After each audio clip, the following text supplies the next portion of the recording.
عشق با ما کردی اما زندگی با دیگری. تا به حالا نوبت ما بود و حالا دیگری.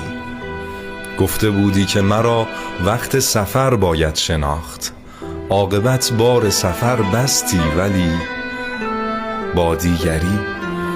هر نگاهت 100 غزل در دفترم آواره کرد، با که حالا سر بگیرند این غزلها؟ دیگری. رسم دنیا بر همین بوده که عمری باغبان پای گل می بارد و می چیند آن را دیگری. من که نفرینت نکردم روزی اما می دهد پاسخ کار تو را حالا خدا یا دیگری. آره